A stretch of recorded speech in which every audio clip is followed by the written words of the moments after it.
You're listening to For Better and Worse with Jess and Rach.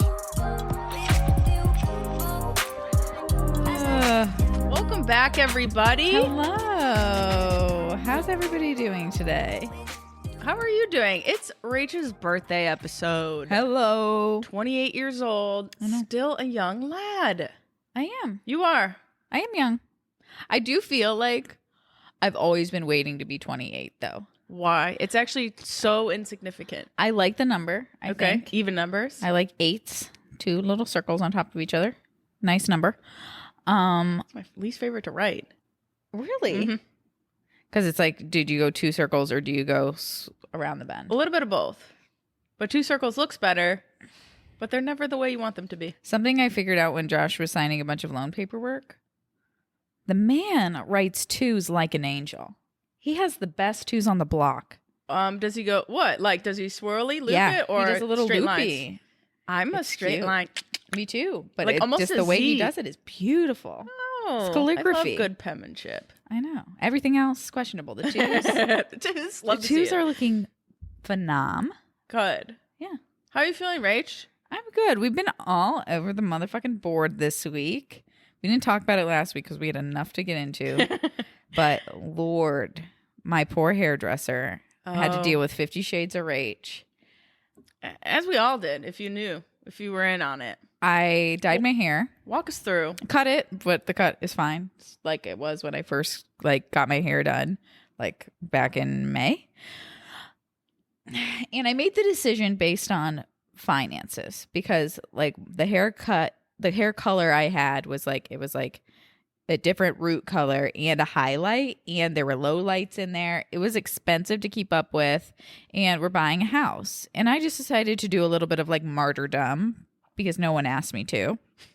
And I was like, okay, it's time. I just should do an all over color, something that's easy to keep up with, just keep up with the roots, and just trim my hair up and because it was getting too long. When my hair gets long to the point where it's matting in the back, I can't deal with that. So I can't. You've been rocking short hair for a while. Is it short? Yeah, shoulders. Yeah. I mean, I was going through old photos of us, just reminiscing on your birthday. As one does, to celebrate another human. But you had really long hair.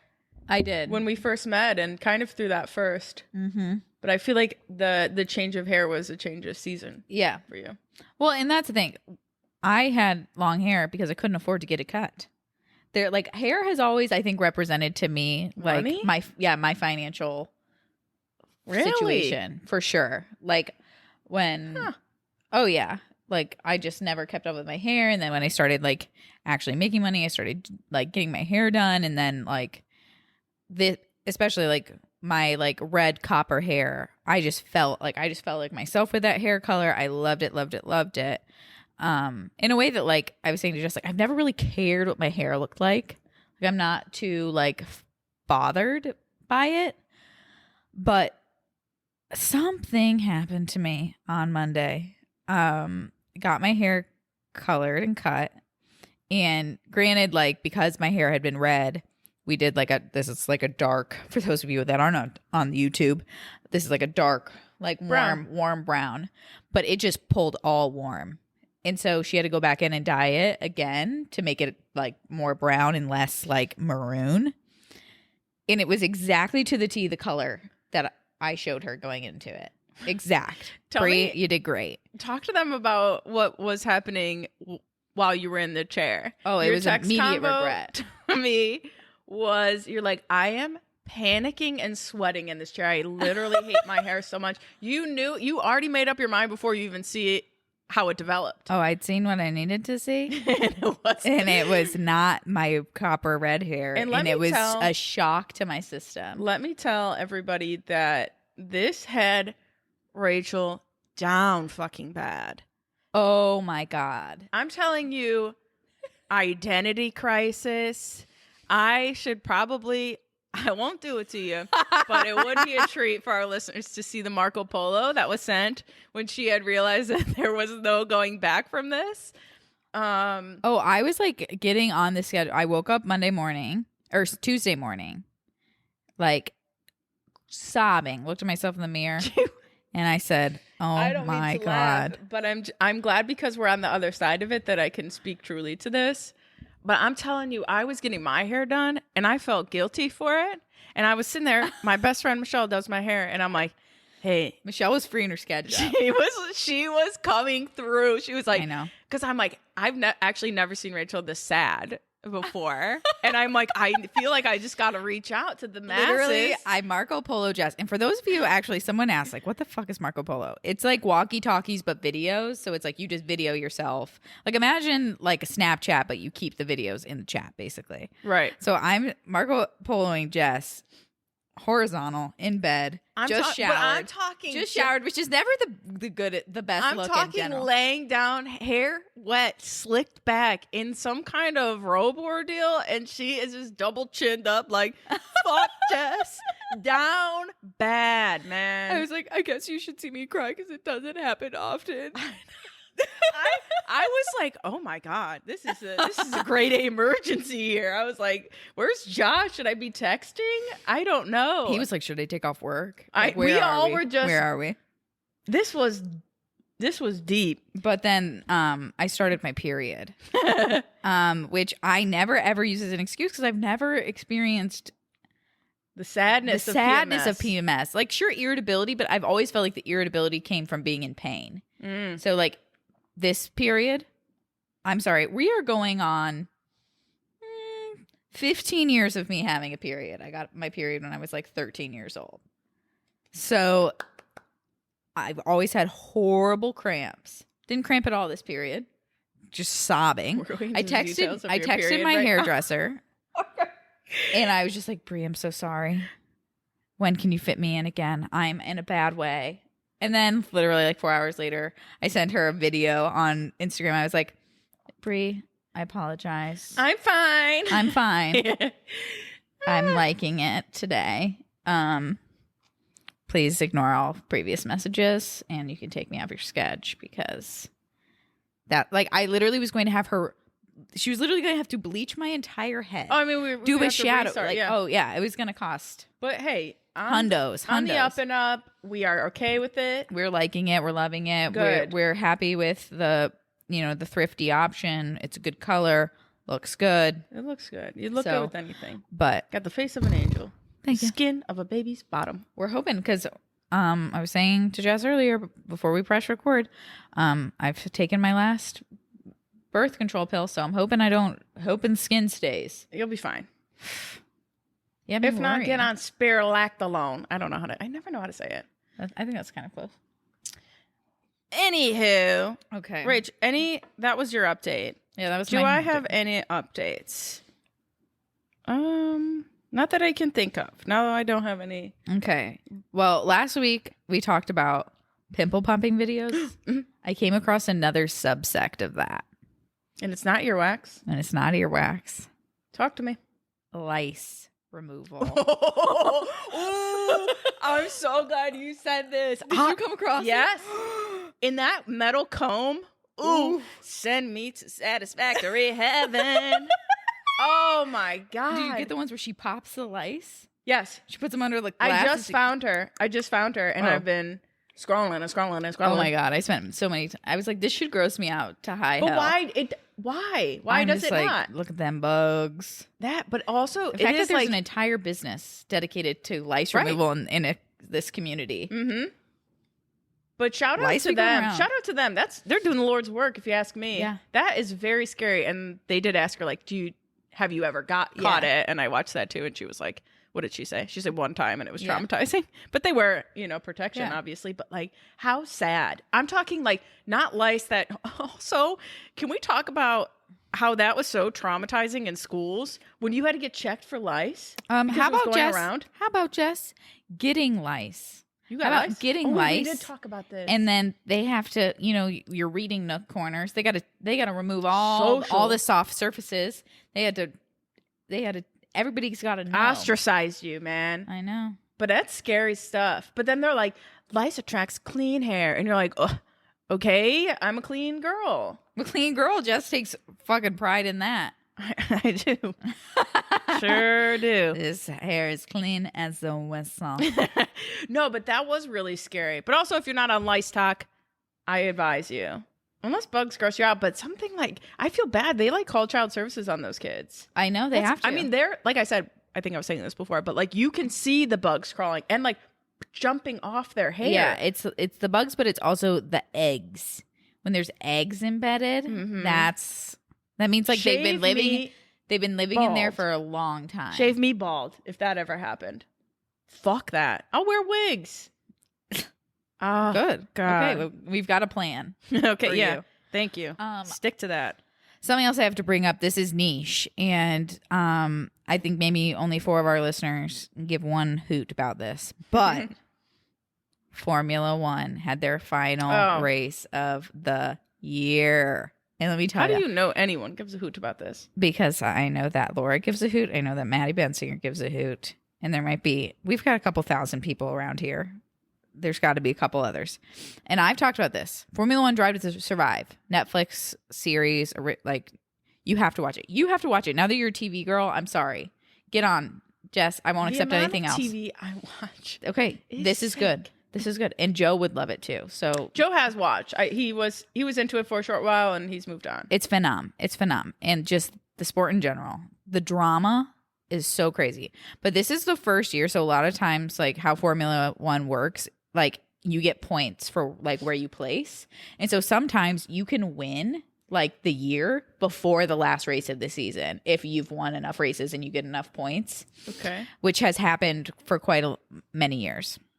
Max Verstappen, who races for Red Bull, and Lewis Hamilton, who races for Mercedes, had the same amount of points going into the last race of the season. You're sounding like a mad sports girl right now, okay. And I've never seen this look on you. Soak it in, soak it up. I'm a Formula One girl first and foremost.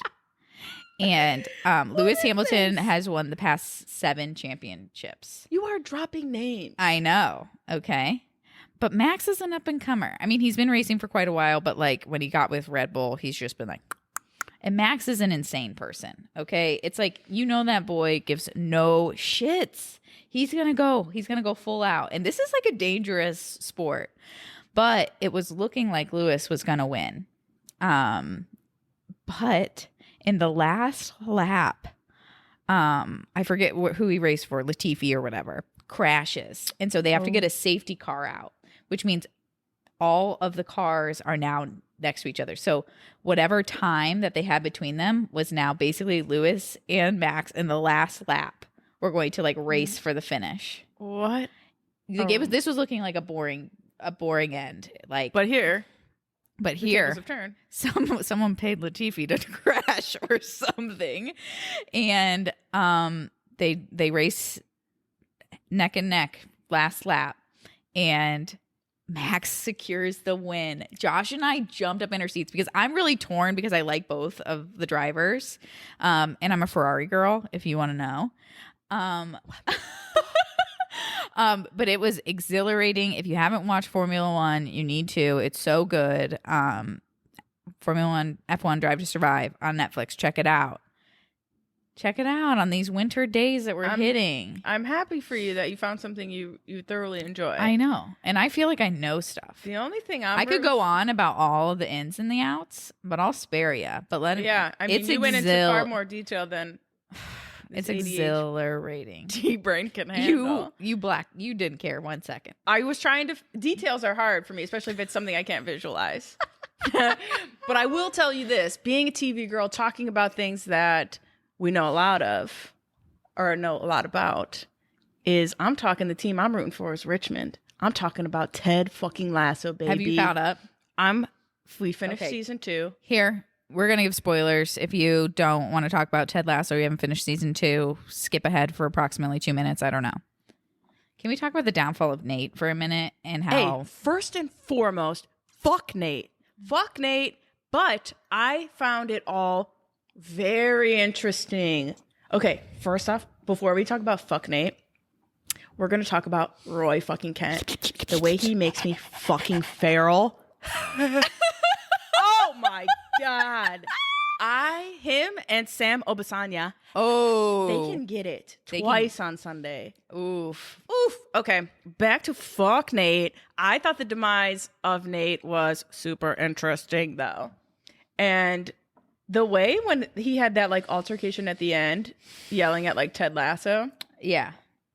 That was wild. It was like, they started, like, having him slip up throughout the whole season. Oh, you knew. But I think we were all like, this is another, like, redemption arc. Yeah. And then they just crash and burn it. But he just, like, I don't know. I feel like because he was like my favorite character in season 1. So to have him go from season 1 favorite character to be like, who the fuck are you? I thought it was interesting. So he was like, you changed. You know, you made me to seem like the most important person in the world. But none of that was true. No. And I didn't think it was true. I was like, Ted treated him the way he should have been treated from the beginning when he first met him. He didn't put him on a pedestal like he said he did. Yeah. He just treated him like an opportunity.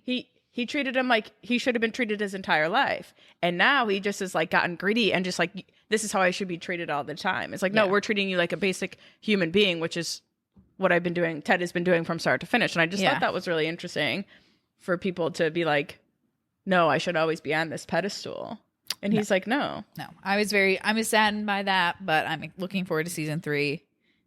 One of the best shows on television for sure. Yeah. Also, next to F1 Drive to Survive.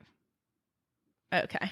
But yeah, spoilers aside, truly, if you have not watched Ted Lasso, it truly had such an impact on me, on Joe. Joe talks about it a lot. Really? He says it's like one of the coolest things to watch as a male and to watch the mental health side of things. It's like Jason Sudeikis has become, you know, this person they look up to and someone who's very relatable, being, you know, a man and getting in touch with his and watching him, like, reject the therapy, reject that. Yeah.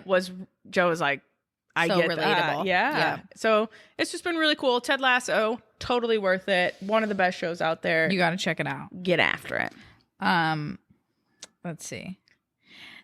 I've had this in my podcast notes for a while. I got to bring it out just so I can cross it off. Do you have any guilty pleasure snack combos? I love this question. Let me think. Do you want to know mine? Yeah, talk to me. Lay's potato chips. Okay. Wait. Fresh bag. But not baked. No, mashed potato mouth. That's not a guilt. I don't feel guilty about that. You should. No. Mashed potato mouth. Not the sound effect. Not the sound effect. Here, also, sidebar. I think one of mine and my mom's toxic traits is we will only eat a fresh bag of Lay's potato chips. We're only going to buy the full bag because you got to get a deal. So it only makes sense. You don't eat it after the bag. Like, you have one sitting. We've got a max 3-day limit. Okay. Once it's hit that 3-day limit, trash. They're still good. Nope, not like a fresh bag. Wavy over regular. Wavy for chip dip. But regular too flimsy. Okay, but here's what I like to put on my potato chips. Talk to me. Ketchup. And I don't hate chips. You for this. Okay. Because I can get down with that. The vinegary taste of the ketchup could complement that chip very well. It's French fries, but just low maintenance. You don't need to pop them in the air fryer. I'm gonna give it a go. Good. Okay. I'm gonna give it a go. I love to hear that. Mine are pretty basic. I'm also not a sauce girl.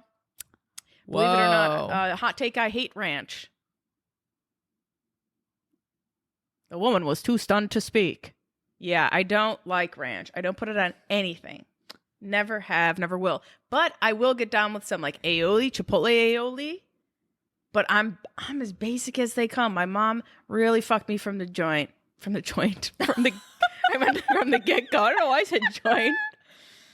No, she was like plain cheeseburgers. Like, I never experienced like a pickle on a hamburger before until I was an adult. Do you like that now? Oh yeah, I load stuff up, but I think that kind of goes to like why I like things plain because I just was raised that way. But no, I can't think any off the top of my head, Rach, but I'll definitely come back. Okay. I also have a question for you. Okay. And I asked Joe this the other day. What is your most embarrassing moment or your like first memory of you being truly embarrassed? Like, it could be as a kid, it could be as an adult, but like, what was that moment that you like will never forget? of feeling that way. If it's too deep, we don't have to go there. But Okay, my childhood one. yeah, I was probably like, okay, so it was my dad's 60th birthday party. So I would have been 10. And I don't know why I found this really awkward. I had the camcorder. My old camcorder, never forget. He's dumb and he can't read. He's dumb and he can't read. And I'm going around, I'm interviewing people, the young filmmaker as I was.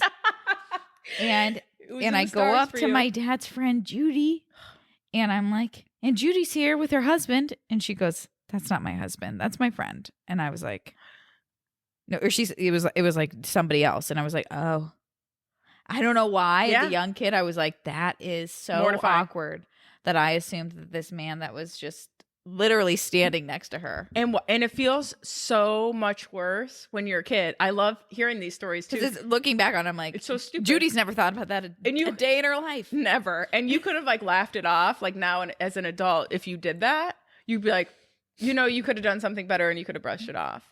Joe's is like some weird gym class show out moment. Ooh. Mine was, and it's something you never forget, right? It's like when I asked you that question, you were like, oh, I know the first time I felt really awkward or embarrassed. My mom sold Tupperware, as every woman in the 90s did. Pampered Chef. That too. Mom was a huge Tupperware girl, Tup girl. And Tup girl. Solid product too. And she was having one of those house parties and they had like stuff on display. So people can come in and shop and pick stuff out. And I remember talking to my mom. I'm like, oh, is this stuff ours? Like, is this stuff yours? Like, and she was just so busy. I remember her being like, yeah, of course it is, And there was this stupid, I was 10 maybe, so there was this like stupid sippy cup and it had like a nice lid.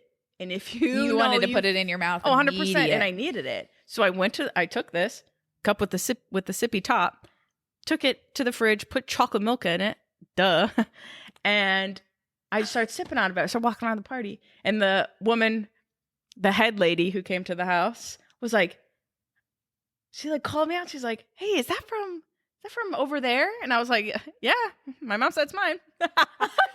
And it was just so embarrassing. My mom was like embarrassed too, and she's like, "Oh no, those are for display, Jess." She's like, "Well, I guess you can have it now." So I just put it down, never touch it again. You couldn't even. And every time I opened the cupboard, I never touch it. It was just a reminder of how embarrassing that moment was for me. You made your mom pay like $19.99 for the sippy cup that I never used because I was too embarrassed. Bad memories. Bad. That's funny. Before we get started, I have one shit Josh says. Oh, good segment. I love these. He's walking up the stairs and he's like, Rach, I keep forgetting what step I'm on when I'm on the stairs lately. I don't know what that's about. It was just like, is his eyes closed and he's counting? What does that mean? Was he asleep? Was he drugged? He goes, Rach, I keep forgetting what step I'm on when I'm on the stairs. What do you think that's about? Oh, is he taking like an extra step when he gets to the bottom? No, it's like he's walking up the stairs, and I didn't ask any further questions on this. You immediately went to your phone and said, "I'm going to put that in the notes." Immediately. I was like, "What? You're on the step you're on. You're on the stair that you're on, and then you're on the next step, and then it's over." Yeah, you would think that's how it works on other people's because minds. He was walking up the steps. Walking down the steps. You've done that, right? Yeah, you've taken extra. Oh yeah, you've missed it. Your brain had to reset. Up the stairs. I'm like, what? Josh, my favorite little weirdo.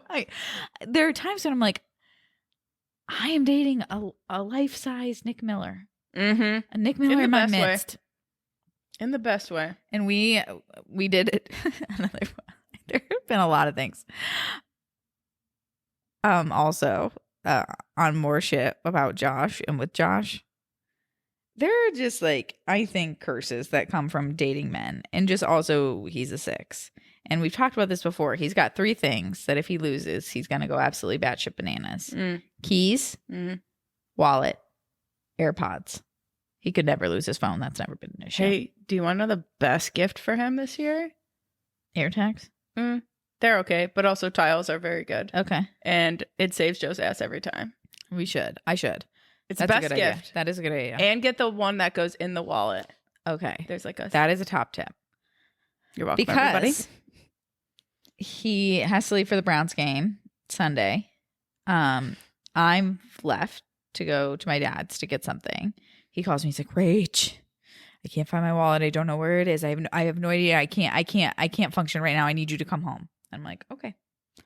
Well, I also said, I was like, did you check by your gaming chair? Because that's usually, there's a little side table there. Mm-hmm. Did you check in the key thing? And did you check like your coat pocket and your pockets? Because I did. They're not anywhere. I can't believe we're What do I do? the same human. Because he's thinking they might be in my car, which I'm like, could be. I can't look right now because we Mhm. drove my car up to Cleveland on Friday night.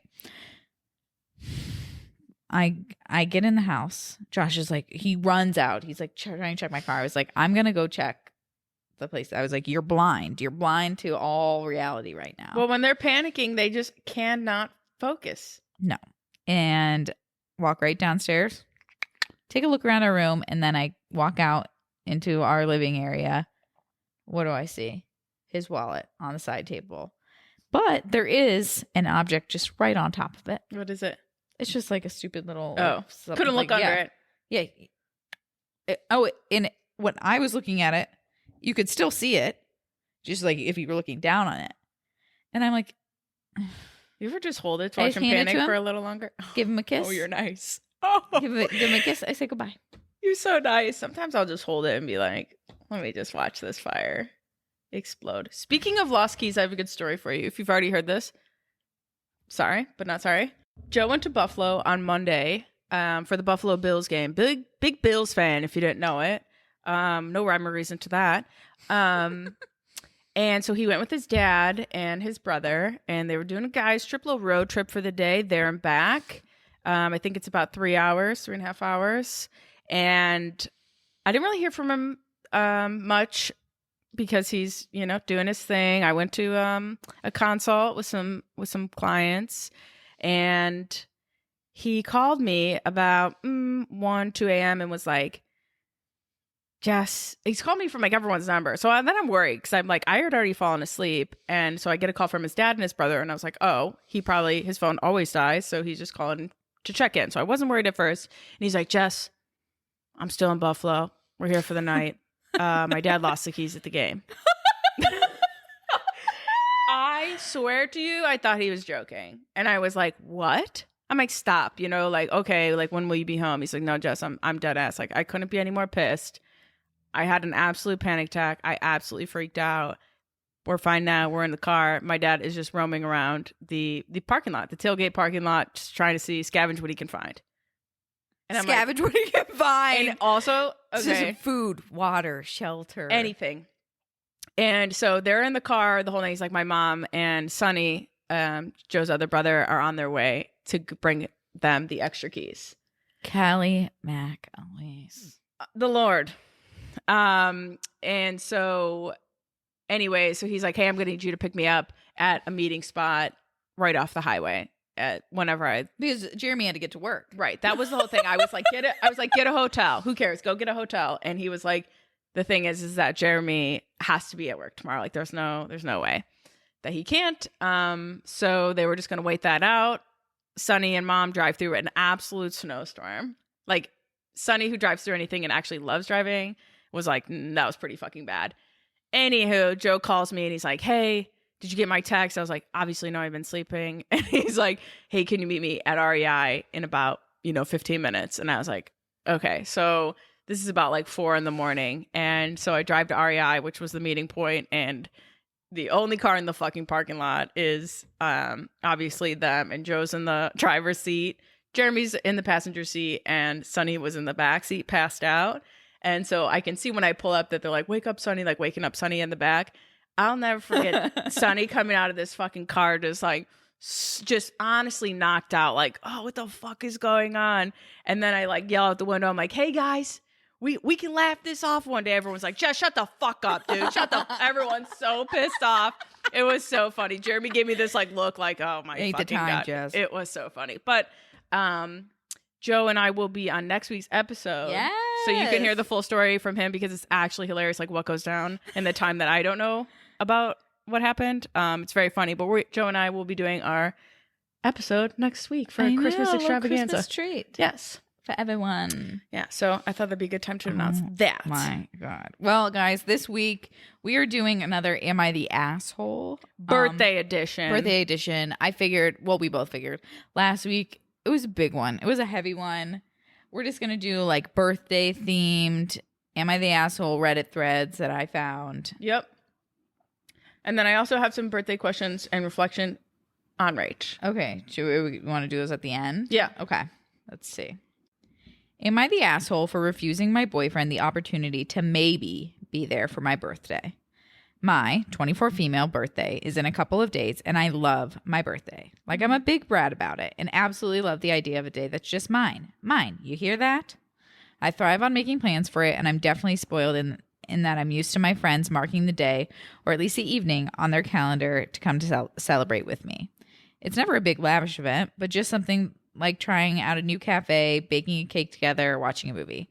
When it happens on my birthday, it feels extra special, and I really appreciate it. This year, I've invited 2 friends and my boyfriend, 32 male, for dinner. Today, he told me that he isn't sure he can make it because of a big uni-related deadline in the next day that he is still far behind on. When he said that he'll try his best to drop by, I told him that I'd rather we just agree that he wasn't coming. To me, it is easier to deal with the disappointment of a definite no than spending the whole day hoping he will show up and then have my dreams crushed. Therefore, I just completely shut down his efforts to brainstorm about logistics so that he could try to manage his time and maybe come. For the record, I'm completely supportive of his uni work, and I understand that it has to be his priority. However, I don't want to be let down on my actual birthday, which I treasure so dearly, and so I would rather have him not come than try to make it. My boyfriend feels really shitty for not being there on my birthday. Am I the asshole for allowing him to at least try? I get it. I do fully get where the disappointment comes from, and I can relate to like, I'd rather just know it's not going to happen than to hold out hope. Right. I think that is a natural thing. But, and I feel like he wants to be there, and he's trying to have a conversation with you of like, trying to say, okay, maybe I could come from this to this, this to this, trying to compromise because he can't change the deadline, but maybe you could go to dinner the next night. Maybe it's just in a bad spot for his schedule. Timing, yeah. But I wouldn't say you're the asshole for feeling disappointed, but it is kind of an asshole move to shut down communication because things aren't going your way. Oof. Good one. Yeah, I feel like kind of like what you said, like disappointment and feeling like that didn't go your way. But like I feel like just make it up to me another way. Like if birthday stuff is important, go ahead and prolong your fucking birthday. Like go ahead and make it a second event that he can do and make special for you another time. Right. But I get that. Birthdays are important to me. Other people's birthday are important to me. So I get it is different disappointment. I know birthdays are weird for you, Rach, but we'll get into that. But do you, because I guess we can kind of talk about how you feel about birthdays, but do you always like hold out for one person, or are you like, oh, that person didn't say happy birthday to me? I never think about it. Really? Nope. Oh. And other people's birthdays. And that's just the thing. I think I'm just like so not a gifts person, not that like this year I remember I forgot to wish my best friend Meredith a happy birthday. Like I didn't think about it for days afterwards. But she's also not a birthday person, and it's always like a joke. Like her birthday is either the 25th, 26th, or 27th of October. Also could be the 24th or the 22nd. I don't know. Meredith, please advise. I forget. And it's well, just, I guess if it's a mutual thing, and also that was like your childhood best friend. Yeah. So it was like that's kind of how birthdays were for you, like really nonchalant. Yeah. So that kind of explains some things, though. Yeah. I'm just I I've never really liked it. I've never really liked having a birthday party. I kind of remember, like, as soon as I got old enough to be able to kind of plan my own, I just planned like a slumber party with pizza, which is like what we do any weekend anyway.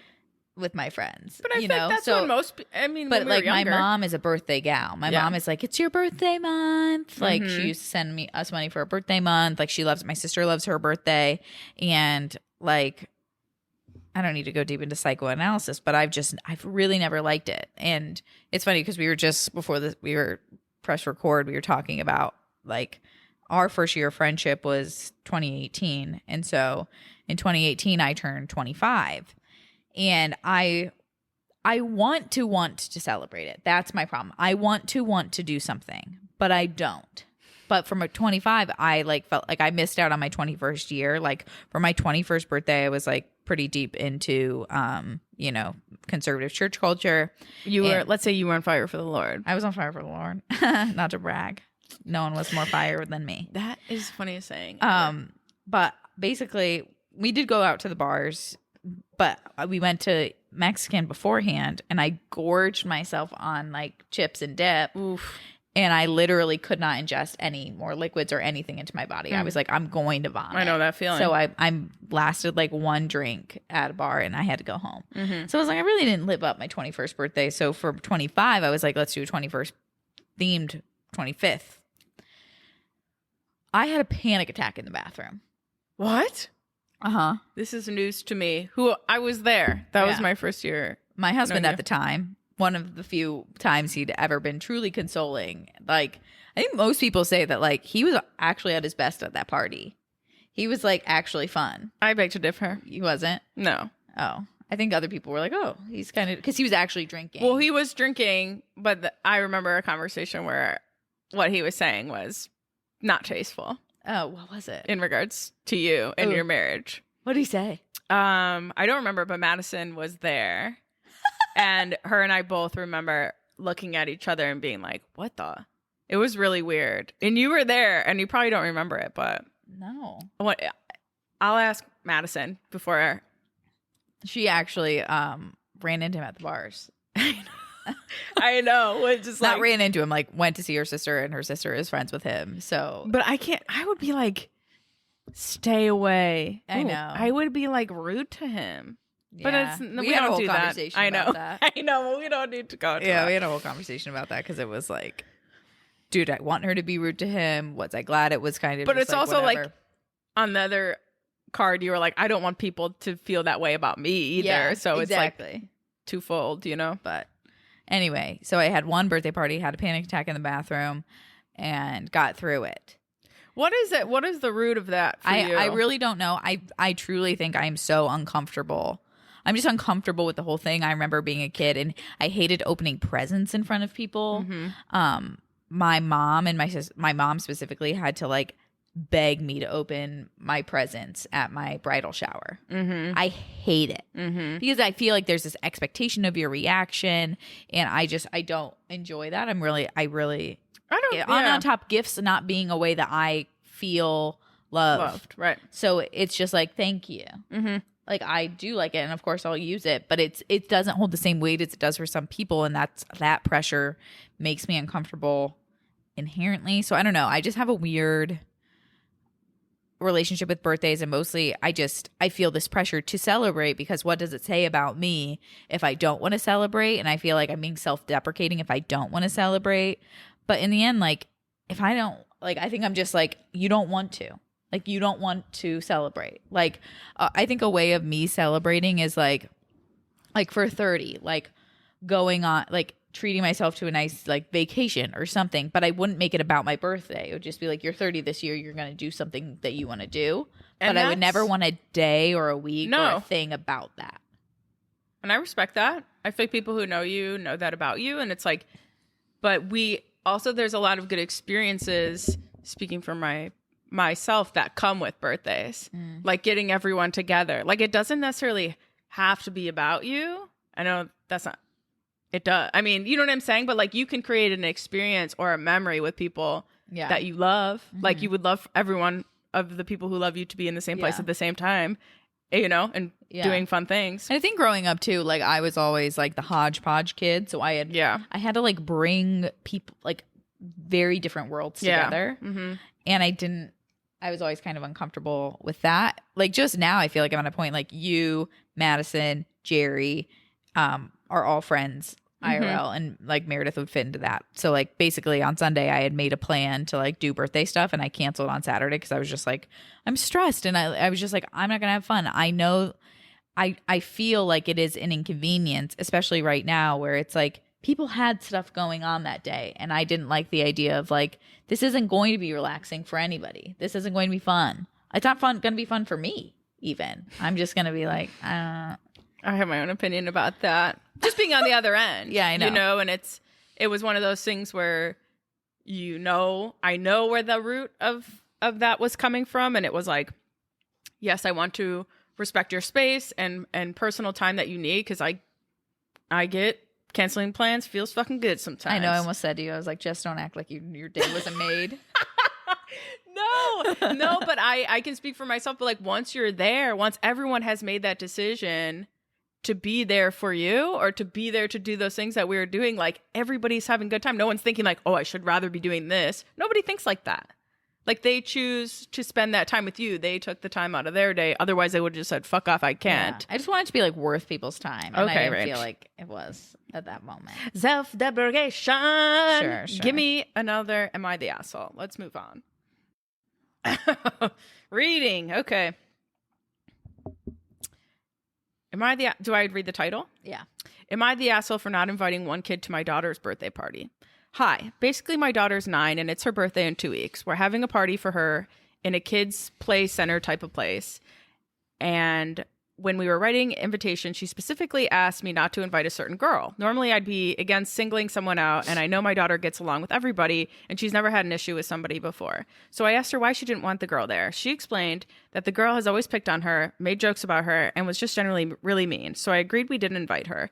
Come last Wednesday, and the girl's mom walks over to me as I'm picking my daughter up, and she's angry and shouting at me that I'm excluding her daughter and it's not fair, everyone else is invited. But quite frankly, if I'm paying for the party and it's her birthday, I want my daughter to have a good time. So why should a girl who's mean towards her come to ruin her day?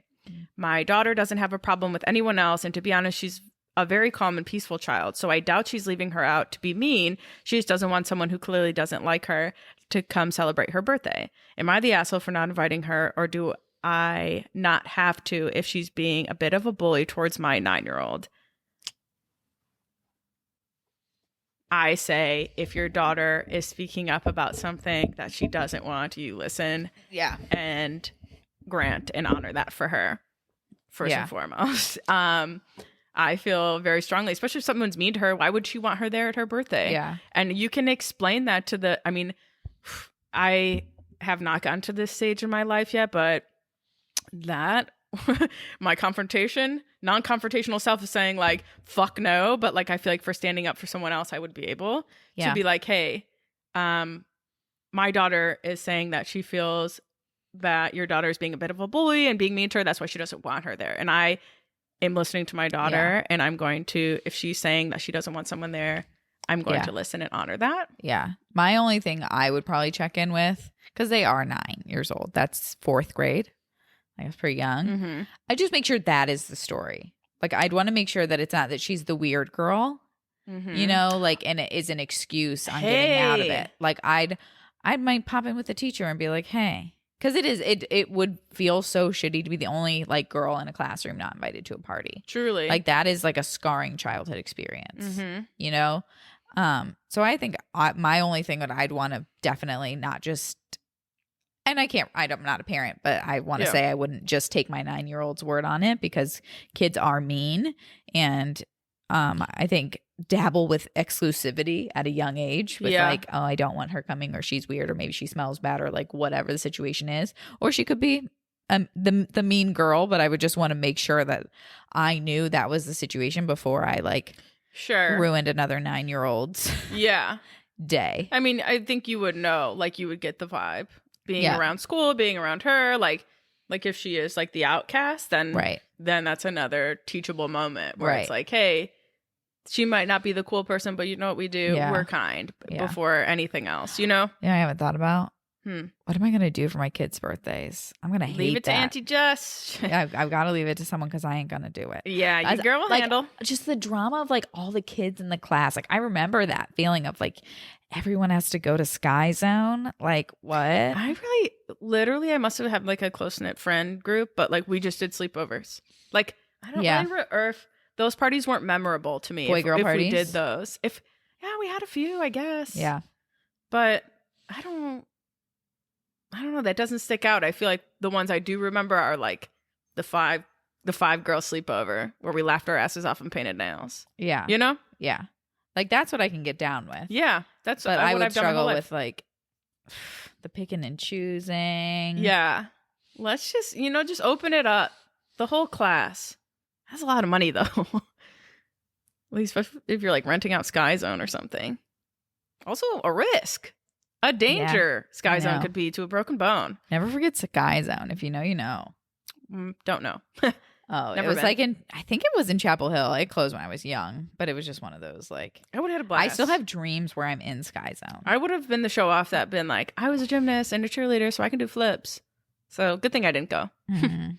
Yeah, these Not were a good like look for climb me. up ropes. Like I still have dreams that like I'm at Sky Zone and it's Did you too enjoy it? steep. Oh, I was like a fat kid. I probably didn't. I could see you having fun. Pure unadulterated fun from Rach. I would love to see I it. think that's why we love kids so much. Just watch Yeah. them scream their heads off at stuff. And It's like so- laugh. I Yeah. see it in my nephew. Sometimes he just like cracks himself up or like something brings him so much joy and you're like, that is probably the best feeling you're having right now. And you're bringing me joy to see that. It's so cute. Yeah. I don't have all I remember is like the trauma of like not being able to climb something or do something. So I don't really remember So the the ba- joy I would have had. I just remember being like, I can't give myself up. And that's adulthood, if you ask me, you know? Adulthood It's knocks hard. It's you hard to down. I know, it's hard to remember all the good stuff. Yeah. But I guess there's more good than bad. Yeah, we have sex now. We do. And that's pretty great. I think so. Josh and I have been jumping each other's bones lately. You know what? I We've love been- to hear that. And we've been just like making out to make out. Yeah, which keep is it good. alive. Keep the make out alive. Wait till that off birth control really hits it. Oh You'll my be- God. You'll be spicing it up. Good. Joe and I, we were watching Ice Age, and we just said something about Sid Sid did the it for Sloth. you? It's more Manny the mammoth. I was like, oh, let's just. And then the internet went out, and we're like, okay. Don't know. That's all I'm going to tell you. I'll spare the details for my So you- mother-in-law who listens, but it was good. More on that on our next episode with Joe. It'll be good. We All get the some good weird stories. movies you've boned to. Yeah, That's gonna and be a for Joe, segment. that's a lot. So, king of movies. he Well, when is. you live with your mom, you always have to put on TV. Oh, so you, what is that one people do to The Office a lot? Because like Office is a late night show. We do it to New Girl quite a lot. Oh yeah. Yeah. Who hasn't? You Yeah. should. That's a nice one to do it to. Nick Miller's Yeah. voice in the background. Sometimes we'll fuck around with Planet Earth. Oh, something relaxing. Yes. Some serene. Yes, because Cute. if I'm like stressed out, I'll start watching it. Yeah. And I'm So do like- I. At night, I do. I'm like, no, I That's mean like while I'm having sex. What? Yeah, The focus. I How do know. you do that? I don't mean to. I'm just like, what's going on over there? What's that scene? Oh, I need to be locked and loaded, or I'll be Wow. losing it. I'll tell you, Josh and I cannot wait to have a house to just have Oh, sex It's wherever, whenever. good. Keep Call that. before you come. That's all I gotta say. Call before you show That's up. a sex house. That'll be a sex house. Definitely calling before I enter. Am I the asshole for wanting to do nothing for my birthday? Okay, Rach, did you write this your own entry? I did not. This was 2 years ago by my birthday, 677. Okay. I will be turning 21 in 3 weeks, and I'm honestly not super excited. I decided that I want no gifts from anyone, and I just want to sleep in and have the day to myself. I've even decided to go to work later on in the day and just pretend that it's a normal day. My mom called me a few days ago asking me what my plans for my birthday were. I told her that I will be going to work and just having a normal day. I also do not want any presents. They are mad because it's my 21st birthday and you normally have a decent celebration for your 21st in my country. I'm just not wanting to have a party. I've also had to refuse my mom's idea for family dinner or lunch. Not only did I hurt my mom's feelings, the rest of my family now think I'm an asshole for not wanting to do something for my birthday. Am I the asshole for not wanting to do anything for my birthday? No. No. This really hurts. Because I'm like, is this you? I but think like, it's different. why? Like, why? I don't know. But it's also I like, think it's I get it. There's built up pressure Sure, on the day. I get that. Like there's built up pressure that I know I don't like dealing with, and then I don't know. There's something about birthdays for some people. I know, and it's like I can't think of anything that's super traumatic that happened to me. Yeah, no, and there doesn't need to be. But it's like, but I do want to honor her and be like, it's not about everyone else. Like the pressure, be like, we want to do this for you, but it's like I actually don't want to do that. That's not. I don't like to go out and drink. Like especially for the 21st. Like some people love that big celebration and love going out and doing 21 shots and all that. But like that's fun. But it's like if that's not your vibe, yeah. I'm gonna put Danielle here right on the spot, and I'm sorry about this, D. She did 21 shots. We were in Bowling Green, and she did all 21. What time did she start? I mean, we did a regular night. You did it in one night? Oh, how she lived, I made sure. But we were those people who put tallies on our arms, and we had the bartender tally for 21 shots. The liver of a queen. D, you did it. And I was witness to it. She did it. I watched her. Some were easier, right? Like easier shots. They weren't all JMO, you know? But God bless her. She out here. Thank you for staying. Thank you for being here. Because she did that shit. I've only heard like people do it over like a long time, like wake up and like. No, it was like an average night. I think we ate dinner and then we started from there. No, dead ass. You a real one, D. I see you. Okay. Where was I at with that? I think I lost. What do you mean? Oh yeah, if that's not your vibe, you know, if that's. Do something you want to do. That's all I'll say about your birthday. It's like, do one thing for you. Do something for you. Like, if you genuinely want to get Chinese and binge watch Ted Lasso, like, do that. Like, as long as you are in charge of, you know, your one thing. Do what you want to do. Yeah. Yeah. Unless you're me, then pretend it doesn't happen. Okay, I have some birthday questions for you. Okay. They're just some self-reflection. Nothing too crazy. Nothing too deep. Okay. And we can cruise through them. What has made you feel the most alive this year or most like yourself? Not too deep. You don't have to get that deep. The most alive? These are hard questions for Rach. These are. I know. Introspective. Are you fucking kidding? My nightmare. Impossible for you. This has been a really hard year. One of my hardest years. Like hard and good, but like also like hard. Like it's hard because it's like I love who I'm with. I'm all of that, but like emotionally for me, it's been kind of a mixed bag, if you will.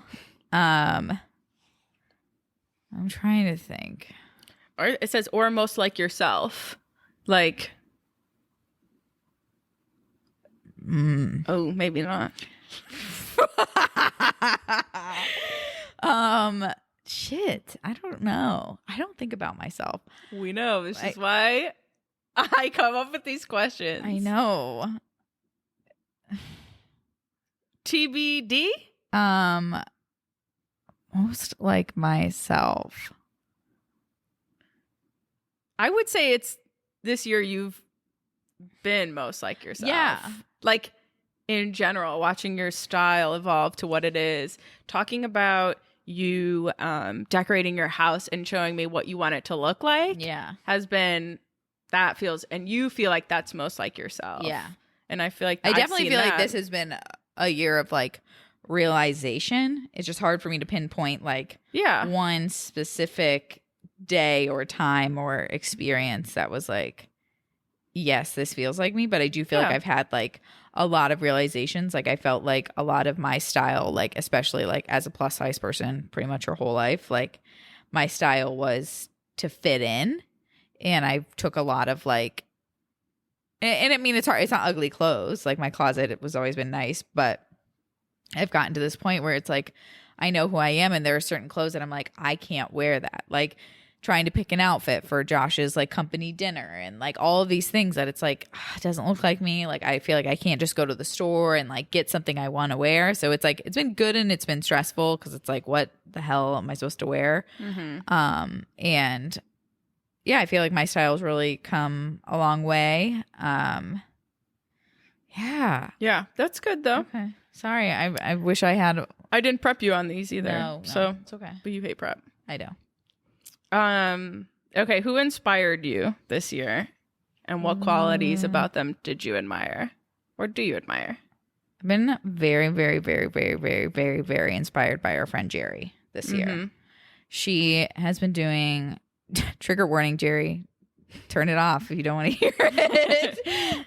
But she's been doing like the success that Ladies and Tangents have had is literally like I've seen Jerry bust her fucking ass. And I've never met someone that works harder. And I know that's something that like both her and I struggle with, like that being a very toxic comment because it's like, oh, we love that comment. But we like search for it. But she works so hard and I've been really proud of seeing her like in the community. Like if you weren't a part of the ladies and like the Ladies and Fangents Facebook group, you should be. I've never really understood the point of Facebook groups before, but now I do.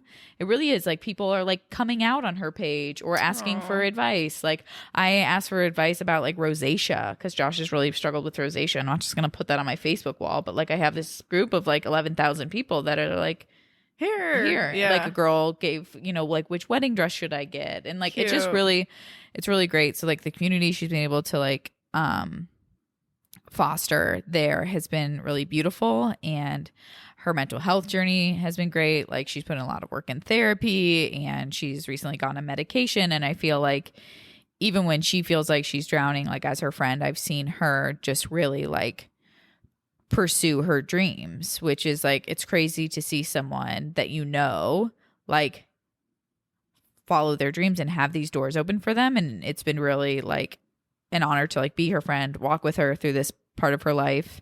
And she's always been kind of an inspiration to me with like who she is. But this has been a really wonderful year to watch her grow. Year for her. Yeah, for sure. She's got cute kids. Shout out Jerry. Shout out Jerry. Shout out Forrest. Shout out Bess. Shout out Oliver. Shout out Shane. Shout out Shane. He did half of that. He did. Okay. Maybe not Forrest. She might have right asexually a little more that, than yeah. Okay. I've asked you this before, something similar, but it's your birthday, so maybe you can have some more insight. Something you've accomplished this year that you're proud of. One thing, and don't say other people. It's something you did. I think adding like the wedding film side of things, like seeing that grow has been very cool, and growing our business in that way.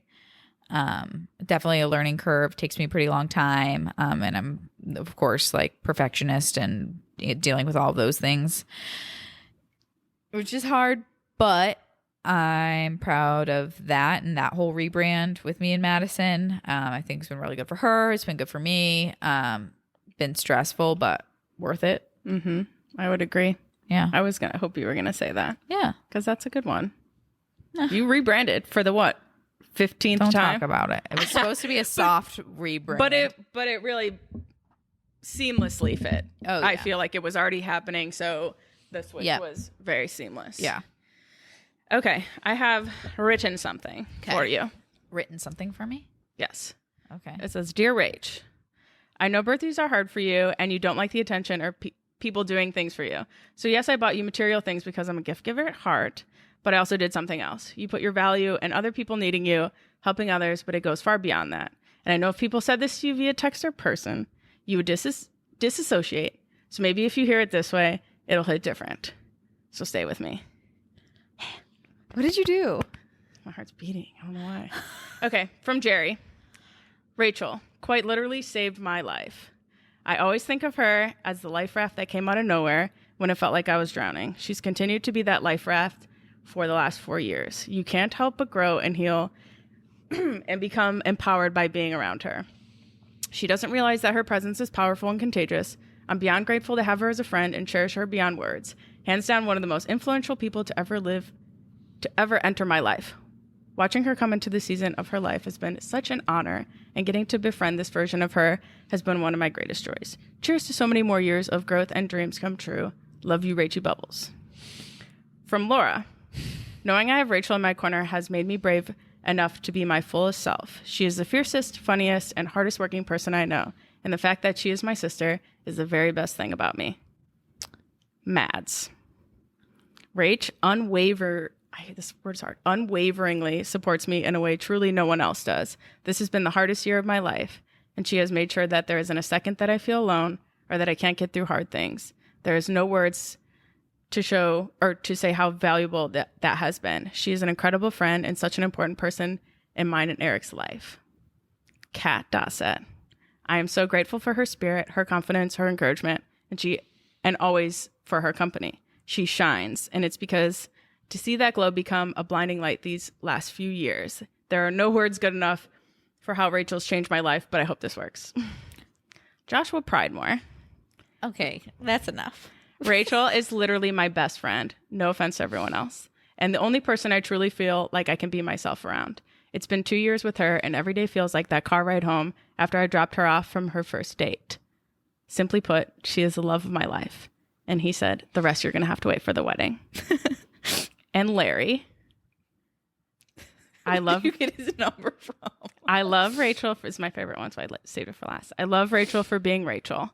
I love her resilience to frustration. I love how she follows her dreams and knows it's the right thing for her to do. I love how she loves me and her mom and Laura as I love her. Rach, it's very clear that when you come into people's lives, you make a very big impact. I'm so very honored. This is me. I'm so very honored to call you friend, and it's really been the best journey watching you blossom into who you were always meant to be. Happy fucking birthday, Rach. Thank you. I'm not going to get through mine and Josh's wedding. I really won't. No, and it's going to be fucking rad. It was when I said Josh, we're like, oh, shit. But no, I just wanted you to know, because you don't like things, but you value the people around you. So that, to me, in my mind, was like the ultimate birthday gift. And I know you don't hear it, so I'm going to send it to you. So I'm like, what other way is she not going to disassociate and actually hear these words? No, I heard them. Well, I love you very much. Happy fucking birthday. Another episode, she cries. We love to see it. I might be crying more now that I don't birth control. Who knows? Good. But feels good. Got to get a cry. Made an appointment with my doctor to get on a bit of an antidepressant. So that might soak it all up again. You're right. Suck it up. But no, I mean, if there's something I am proud of, like I do feel like I've put the right people in my life and kept the right people in my life. And that says, I mean, it does say a lot about you guys, and it says a lot about me. And I think every single person that I've kept in my life, I'm happy to have them there. Like there's not, I mean, I have this conversation with a lot of people that, you know, they tolerate friendships that like suck the life out of them. And I just I can't relate to that. Mm-hmm. And I think a lot of my anxieties or whatever, it's like, I never want to be someone that sucks the life out of someone, because I am the friend that people go to mm-hmm. when someone else in their life is like burdening them, you know? Yeah. So it is a weird, like, I never want to be the burden, or I never want to ask too much of people. And I do feel like that is a lot of behaviors that were like set example by my father, of just like him retreating. And it's all those things that it's like, maybe it's genetic. Maybe I just was such a daddy's girl that I wanted to be just like him, and like, you know, reflected those characters in myself. But yeah, I can't fully explain why I am the way I am, or why I don't like birthdays, or why I don't like thinking about myself. But thank you for being there. Thank you for being my best friend. Thank you for this podcast. Thank you for doing that, because that was a lot. But I love you, and I love all of you guys, and it really is fun that, I mean, this is definitely something I'm really proud of beyond like the film stuff. I don't know why the podcast didn't cross my mind at that it's point. okay. But it is like, I think that. because it's like, it's the community for sure. That's like, it's great to be a part of people's like every week, you know, and that you guys value that, and that I get to sit on chairs with my best friend and talk and connect, and hopefully create like connection for you guys. Right. It's great. So good, Rach. Add that to the list. Add it to the list of things you're proud of. I'm glad you're able to say that, because you're a part of all of it. Happy birthday, Rach.